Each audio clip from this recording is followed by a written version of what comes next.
Hola a todos, soy Ana Balbi y junto con Victoria Serrano preparamos esta presentación sobre irrigación supratentorial.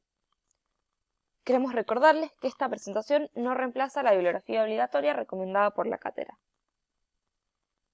Comencemos desarrollando nuestros objetivos para hoy. Entre ellos vamos a desarrollar los dos sistemas de irrigación del sistema nervioso central, describir la arteria carótida interna junto con sus ramas terminales, mencionar la formación del polígono de Willis y luego señalar los territorios de irrigación corticales. En esta imagen estamos viendo una vista lateral del cuello y de la cara, donde esto es anterior, esto es posterior, esto es superior y esto es inferior. Y vamos a marcar en esta imagen los dos sistemas de irrigación del sistema nervioso central, los cuales van a ser el sistema carotidio interno, que va a estar formado por la arteria carótida interna, que la vemos en esta imagen, que luego va a dar sus ramas terminales, que son la arteria cerebral anterior y la arteria cerebral media. Y el otro sistema de irrigación muy importante es el sistema vertebrobasilar, que va a estar formado por la arteria vertebral y la arteria basilar. Si bien el teórico se llama irrigación supratentorial, van a ver que la mayor parte del teórico va a ser apuntado al sistema carotidio interno. Bien, y luego al finalizar el teórico vamos a hablar un poco de la arteria cerebral posterior, que forma parte del sistema vertebrobasilar. En esta vista lateral, donde vemos que se removió la calota y parte de la fosa craneal posterior, estamos viendo el encéfalo junto con el cerebelo. Bien, y vemos que por encima del cerebelo vemos una prolongación de la dura madre denominada tienda del cerebelo o tentorio. Así que la irrigación del sistema nervioso central también la podemos dividir en una parte supratentorial, si está por encima de la misma, o una parte infratentorial. Comencemos de lleno entonces con nuestros primeros objetivos. En esta imagen, donde estamos viendo una vista lateral, podemos marcar la arteria carótida común, que se ramifica en la arteria carótida interna y la arteria carótida externa. Acuérdense que esto sucede a nivel de la cuarta vértebra cervical. Bien, entonces, la arteria carótida interna va a tener 4 porciones, las cuales las vemos acá descritas. La primera va a ser la porción cervical, la cual se sitúa en el espacio laterofaringio. Luego va a ingresar a la cavidad craneal por el conducto carotídeo acompañada por el plexo simpático y va a formar parte luego del seno cavernoso, bien, es decir, la porción cavernosa. Y por último va a pasar medial a la apófisis clinoidea anterior y va a dar sus ramas terminales. Bien, esta porción se puede llamar porción supraclinoidea o porción cerebral. Y a su vez van a ver que según bibliografía pueden encontrar que esta última porción se divide en 3 porciones más según sus ramas colaterales, que ya las vamos a ver. Bien, entonces habíamos dicho que la primera era la porción cervical, que se situaba en el espacio laterofaringio. Entra a la cavidad craneal por medio del conducto carotídeo, bien, y vamos a ver que tiene relación con el oído medio o caja timpánica, ¿sí? Va a formar parte de la pared anterior y va a dar una arteria muy importante que es la arteria carótida timpánica. Bien. A su vez pueden encontrar que también da la arteria del conducto pterigoideo. Luego de la porción petrosa vamos a encontrar a la porción cavernosa. Bien. En esta imagen donde estamos viendo el seno cavernoso, podemos ver al ganglio de Basser junto con sus 3 ramos, el nervio oftálmico, el nervio maxilar y el nervio mandibular. Y luego vemos la arteria carótida interna bien flexosa. En esta porción va a dar 2 ramas colaterales muy importantes, que son la arteria hipófisis inferior y la rama meningia. Y a su vez también recuerden que estamos hablando de un seno venoso, entonces en esta imagen vamos a marcar las importantes relaciones que tiene la arteria carótida interna en su porción cavernosa con los pares craneales. Bien, en esta imagen vemos hacia superior parte del nervio óptico del quiasma, hacia inferior vemos los senos esfenoidales, en la línea media vemos la hipófisis y vemos el seno cavernoso con la arteria carótida interna. Vamos a ver que tiene importantes relaciones entonces con estos pares craneales. En la pared medial del seno vamos a encontrar al nervio abducens y en la pared lateral vamos a encontrar de superior a inferior el nervio oculomotor, el nervio troclear, el nervio oftálmico y el nervio maxilar. Por último, vamos a hablar de su porción supraclinoidea o cerebral. En esta imagen estamos viendo una vista basal de encéfalo donde vemos hacia rostral el polo frontal y hacia caudal parte del polo temporal. ¿Bien? Y a su vez estamos viendo acá el puente. Bien, entonces vamos a ver que acá estamos viendo la arteria carótida interna, ya está dando sus dos ramas terminales, que son la arteria cerebral media y la arteria cerebral anterior. Bien, pero antes de esto va a dar tres ramas colaterales muy importantes. Una va a ser la arteria oftálmica, que en esta imagen no la estamos viendo. Otra va a ser la arteria hipofisaria superior.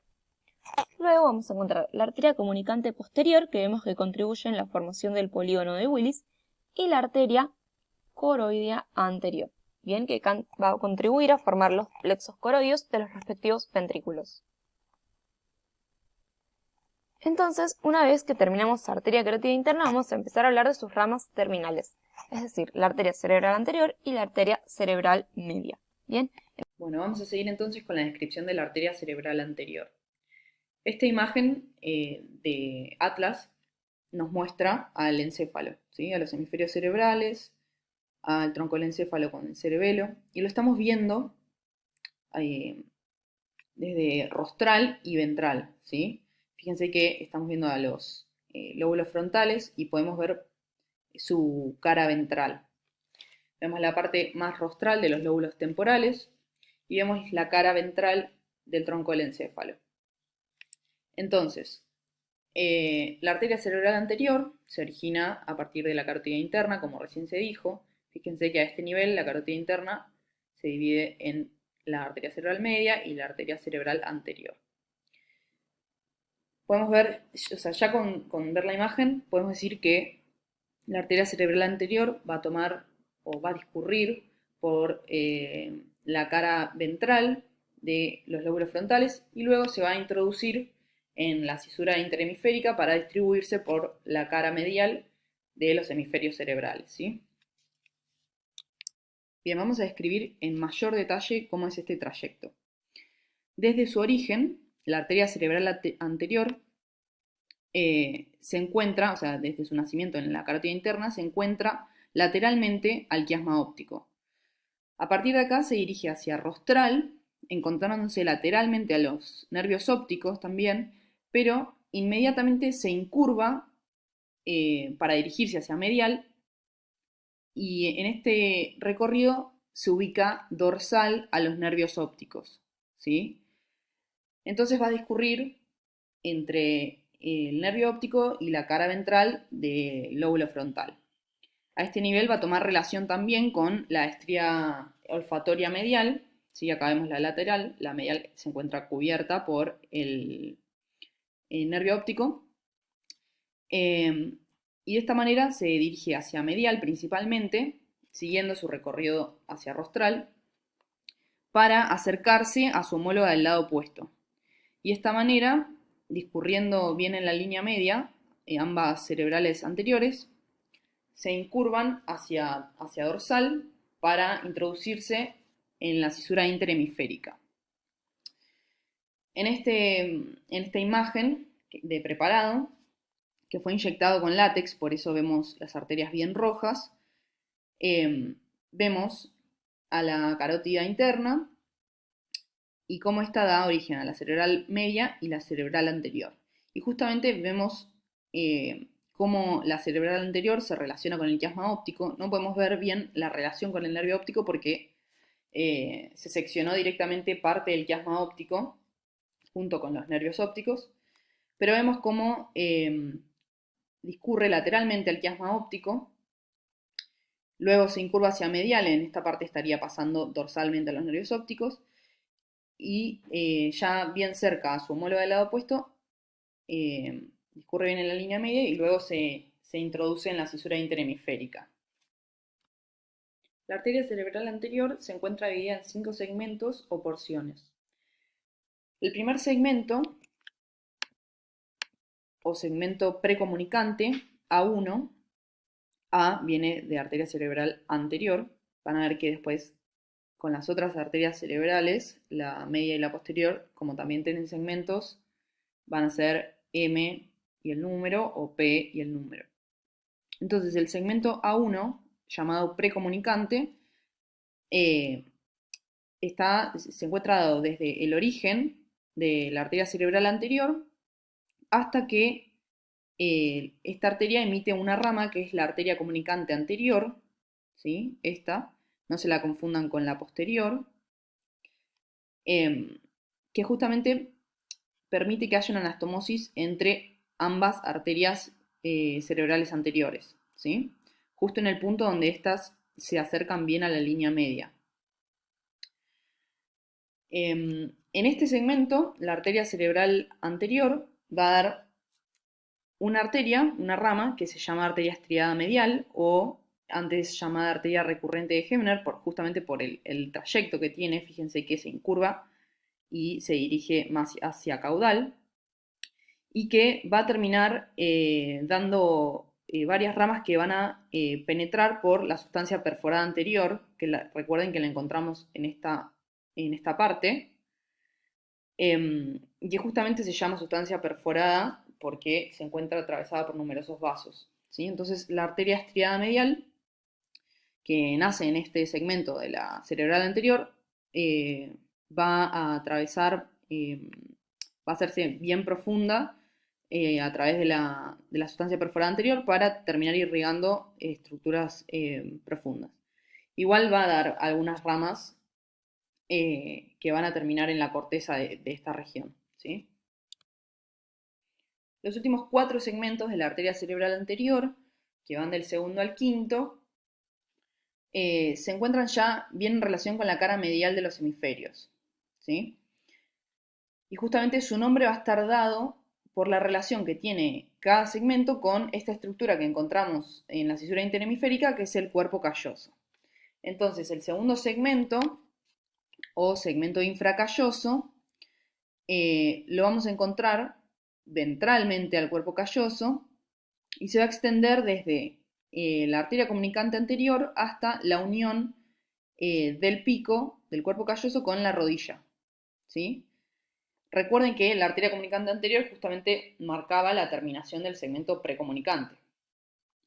Entonces, este sería el segmento infracalloso.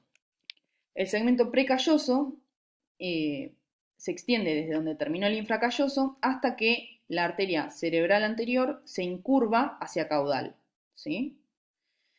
Y después tenemos el cuarto segmento supracalloso y el quinto retrocalloso, que no van a estar dados estrictamente por la arteria cerebral anterior, porque a este nivel ya dio su terminación, sino que va a estar dado por dos de sus ramas, ¿sí? Que justamente se van a encontrar dorsales al cuerpo calloso, y esta rama, que es la rama terminal, que ya la vamos a ver, va a continuarse hacia el segmento retrocalloso, ¿sí? Bien, vamos a describir ahora las ramas de la arteria cerebral anterior. Dos ya las mencionamos, la arteria estriada medial o recurrente de Hebner, que ya teniendo en cuenta la división en segmentos de la arteria cerebral anterior, podemos decir que nace del segmento precomunicante. Y después también describimos a la arteria comunicante anterior, que marcaba el límite entre el segmento precomunicante y el segmento infracalloso o segundo segmento. Ya dentro del segundo segmento encontramos a las ramas orbitarias, que justamente nacen de la porción ascendente de la arteria cerebral anterior, que se corresponde con el segundo segmento de la arteria, y estas se dirigen hacia rostral y abarcan el territorio de irrigación de la porción más medial de la cara ventral del lóbulo frontal y la porción más rostral de la cara medial del lóbulo frontal. Después vamos a encontrar a la rama frontopolar, que pueden hacer tanto del segundo segmento como del tercer segmento, o bien del límite entre ambos. Y esta rama frontopolar se va a distribuir mediante varias ramas en la cara medial del lóbulo frontal, incluso puede alcanzar la convexidad del hemisferio. Después encontramos a la arteria calloso marginal, que tiene este nombre por el surco por el cual discurre, que antes era llamado surco calloso marginal y ahora se lo llama surco del cíngulo. Esta arteria, ni bien se origina, va a dar ramas frontales, anterior, media y posterior, que van a irrigar la cara medial del lóbulo frontal y que van a alcanzar la convexidad del hemisferio para después anastomosarse con las arterias que irriguen todo ese sector. Y después se dirige bien hacia caudal, recorriendo este surco, el surco del cíngulo, donde va a dar numerosas ramas para irrigar el giro del cíngulo, que es este. Y algo muy importante de esta arteria es que va a discurrir por el surco paracentral, dando ramas que irrigan este sector de la corteza, que es el lobulillo paracentral, y que es muy importante ya que forma parte del córtex motor primario y somatosensitivo primario, ¿sí? Después encontramos a la arteria pericallosa, que representa la arteria terminal de la arteria cerebral anterior, y que, al igual que la anterior, tiene este nombre por el surco por el cual discurre, que antes era llamado surco pericalloso y ahora se lo llama surco del cuerpo calloso. Estas dos arterias, ¿sí?, tanto la calloso marginal como la pericallosa, van a representar los segmentos cuarto y quinto de la arteria cerebral anterior, ¿sí?, que se corresponde con el segmento supracalloso, y la pericallosa también va a conformar el quinto segmento o postcalloso o retrocalloso, ¿sí?, que al igual que el anterior va a contribuir a la irrigación del lobulillo paracentral, ¿sí?, por eso tiene mucha importancia. A su vez también se va a anastomosar con ramas de la arteria cerebral posterior, bien dorsal al cuerpo calloso. La pericallosa también va a irrigar la precunia, ¿sí?, que es la región de la corteza del lóbulo parietal que encontramos rostral al surco parieto occipital, ¿sí? Bien, en un preparado se vería una cosa así. Tengan en cuenta, de todas formas, que la disposición de los vasos, tanto arterias como venas, varía un montón. En este preparado podemos observar la segunda porción, la tercera y la cuarta y la quinta. Vemos estas ramas que da acá, que nacen de la segunda porción, que se corresponden con las ramas orbitarias. Vemos a este nivel la arteria frontopolar dirigiéndose hacia rostral. Y acá ya vemos el nacimiento de la arteria calloso marginal y la rama terminal de la cerebral anterior, que es la pericallosa, ¿sí? Bueno, respecto a la arteria cerebral media, esta suele ser de mayor calibre que la arteria cerebral anterior. Va a ser la continuación, digamos, de la arteria carótida interna y se va a dirigir bien hacia lateral, relacionándose a este nivel con la sustancia perforada anterior. Luego se va a introducir entre el lóbulo frontal y el lóbulo temporal para alcanzar hacia lateral el surco lateral o cisura de Silvio. Y de esta manera llegar a la convexidad del hemisferio para poder irrigarla. Al igual que la arteria cerebral anterior, la cerebral media también se divide en segmentos o porciones. En este caso hablamos de 4 segmentos. El primer segmento o segmento esfenoidal se extiende desde el origen de la cerebral media hasta el punto en el que ésta alcanza la cara ventromedial del lóbulo de la ínsula. En este punto, la arteria cerebral media se divide en ramas, que son las que luego van a terminar irrigando a la ínsula, a los opérculos y finalmente alcanzar la convexidad del hemisferio. Generalmente suele dar un tronco superior y un tronco inferior, pero puede variar. Entonces, el segundo segmento, segmento insular, se encuentra conformado por los vasos, ¿sí?, que a este nivel se encuentran aplicados a la corteza de la ínsula. Y que justamente estos vasos la recorren bien hacia dorsal y luego se incurvan abruptamente para aplicarse a la cara interna de los opérculos. En este caso estaríamos hablando de tercer segmento o segmento opercular. Y finalmente, el cuarto segmento, segmento cortical, son los vasos que alcanzaron el surco lateral o cisura de Silvio y se distribuyeron por la convexidad del hemisferio.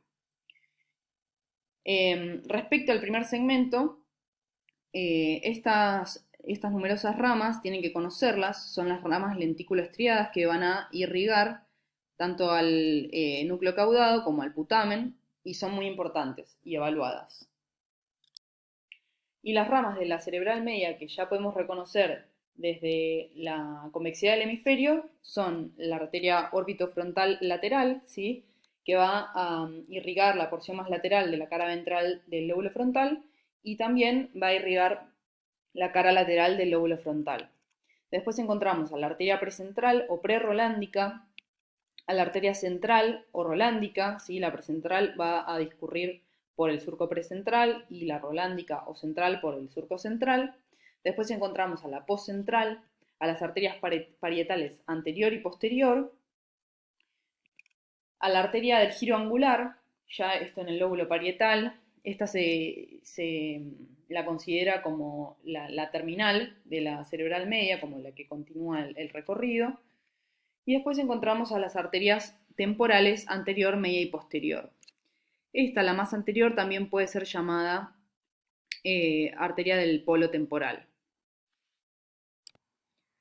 Estas arterias que van a irrigar la parte dorsal del hemisferio se van a anastomosar con las ramas de la arteria cerebral anterior que venían discurriendo por la cara medial del hemisferio y de esta manera se anastomosan. Ahora vamos a describir el polígono de Willis. En esta imagen, donde se removió la calota y parte del hueso occipital, estamos viendo todas las arterias del sistema nervioso central. El polígono de Willis representa un circuito anastomótico muy importante entre ambos sistemas de irrigación, tanto el carotidio interno, que lo vemos acá marcado, como el vértebro basilar. Comencemos a describir la formación. El sistema vértebro-basilar, específicamente la arteria basilar, se va a ramificar en las dos arterias cerebrales posteriores.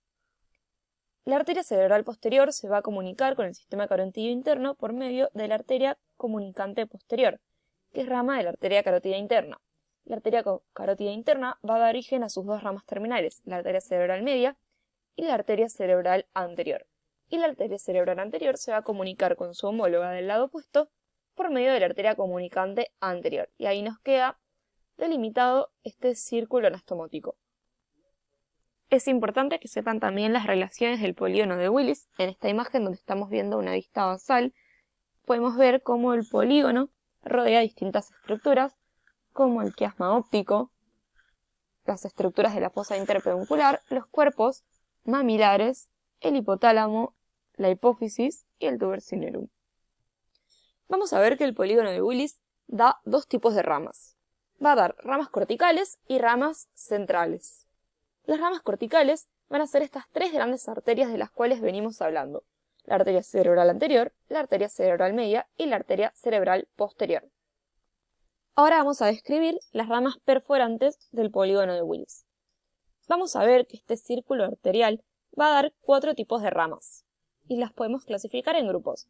Vamos a encontrar un grupo anteromedial, un grupo anterolateral, un grupo posteromedial y un grupo posterolateral. Bien. Comencemos describiendo los dos grupos anteriores. El grupo anteromedial va a estar formado por la primera porción de la arteria cerebral anterior y la arteria comunicante anterior, y va a dar ramas que van a irrigar al tracto óptico y al hipotálamo anterior. Bien. El grupo anterolateral va a estar formado por la primera porción de la arteria cerebral anterior y la primera porción de la arteria cerebral media, y va a dar ramas que van a perforar la sustancia perforada anterior y van a irrigar distintos núcleos. Estas son las arterias lentículo-estriadas. En cuanto a los dos grupos posteriores, el grupo posteromedial va a estar formado por la arteria comunicante posterior y la primera porción de la arteria cerebral posterior, que van a dar las arterias tálamo perforantes. Y por último, el grupo posterolateral, que va a estar formado por la primera porción de la arteria cerebral posterior y va a dar ramas que son las arterias tálamo-geniculadas y las arterias coroideas posteriores. Ya terminando entonces el teórico, vamos a hablar un poco de arteria cerebral posterior. Esta arteria en realidad forma parte del sistema vértebro-basilar, pero ya que estamos describiendo toda la irrigación supratentorial, debemos mencionarla. En esta imagen, donde estamos viendo el tronco del encéfalo, en la protuberancia, específicamente en el surco basilar, vamos a encontrar a la arteria basilar, la cual, llegando a su terminación, se va a bifurcar en las dos arterias cerebrales posteriores. Bien, esta arteria cerebral posterior va a tener 4 porciones. La primera va a ser la precomunicante, luego la crural o ambiens, luego la cuadrigémina y por último la porción terminal. En esta imagen podemos describir a la primera porción, que vemos que se extiende hasta el encuentro con la arteria comunicante posterior. Bien, quiero recalcar también una relación muy importante de la arteria cerebral posterior con el nervio oculomotor, que si bien en esta imagen no se encuentra el nervio oculomotor, vemos la arteria cerebelosa posterior-inferior.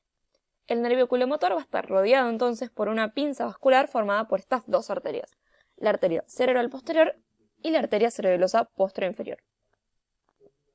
Bien, entonces habíamos dicho que la primera porción es la precomunicante, donde va a dar dos ramas, la arteria cuadrigémina y las arterias tálamo-perforantes, que perforan la sustancia perforada posterior. En la segunda porción, donde vemos una vista lateral, vemos que esto es ventral y que esto es dorsal, y vemos a la arteria cerebral posterior, el nervio oculomotor y la pinza vascular formada por la arteria cerebelosa posterior e inferior. Bien. A su vez, en esta porción va a dar la arteria coroidea posterior, recuérdense que es tanto coroidea posterior medial como coroidea posterior lateral, y la arteria tálamo geniculada.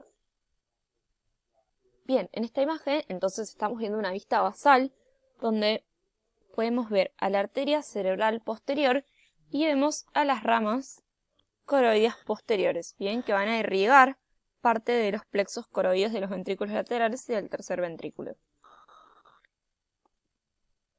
Luego nos queda la porción cuadrigeminal. En esta porción la arteria se va a dirigir hacia la parte medial de los lóbulos temporales y va a dar las arterias temporales anterior y las arterias temporales posteriores. ¿Bien? Y por último nos queda la última porción, que es la porción terminal, donde va a dar la arteria temporal posterior y la arteria occipital interna. Van a ver que estas arterias las pueden encontrar con nombres distintos según la bibliografía, así que también pueden encontrar que se divide en la arteria parieto-occipital, que la vemos acá marcada, y la arteria calcarina. Bien, la arteria calcarina es muy importante ya que va a ser la arteria que irrigue el córtex visual primario. Bien.